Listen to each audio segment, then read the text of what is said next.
Actually, you're chasing a story. No matter what the circumstances, losing a child is something no parent should have to go through.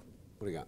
Sonia Rogers, a single mom of 5 from Newark, would give the world to turn back the hands of time to May 2011, the last time her family was complete.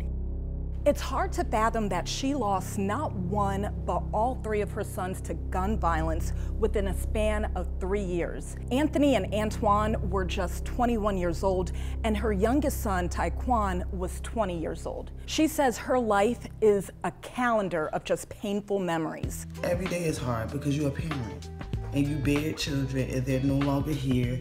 You play the scenarios over in your head. I'm a calendar. I live by days. Tomorrow is Tyquan's birthday. Tyquan would be 22 tomorrow. Her oldest son, Anthony, was shot at the end of May in 2011. She admits he was no angel and was in a gang and was known on the streets as Ransom. She believes he was targeted because of the life he lived. He died weeks later on June 21st in 2011. He had a street life, you know, but he was very respectful. He graduated out of high school. You know, he'll give you the shirt off his back. But at the end of the day, there's stories about Anthony. But that's my son. That's my son, and that's always gonna be my son. Now, she couldn't believe she would have to relive the same nightmare with her son, Antoine, who she says was trying to get his life on the right track when he was killed. It was hailing and snowing outside this particular day, very, very cold.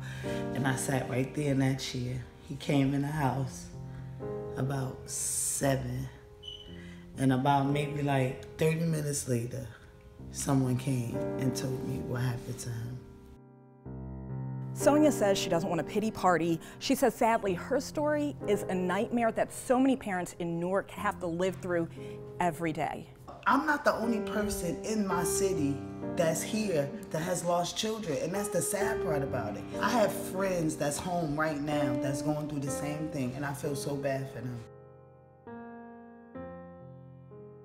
I spoke with detectives who did tell me that her oldest son was tied to a gang, but in each of the cases, they have no leads. I mean, first of all, you got to separate this incredible pain and emotion that regardless of what her sons did or were involved with, this is a mom that has 3 kids that she'll never see again. Absolutely. So separate that, and then I always react to the term gun violence, and I think that sometimes people use the term gun violence like it's just some random act when it really is gang violence. At what point do parents in Newark and other places, at least from her perspective, take some responsibility, or does she feel like, hey, I'm just a victim of these circumstances? Well, actually, you know, she doesn't feel like she's a victim, and she's very emotional. I did bring that up with her, and she said a lot of people attacked her and said you should have been a better mother, and wow, and it's one of those pains that, you know, she said she did the best she could. She's working, she's trying to raise 5 children, and sadly, children become part of their environment.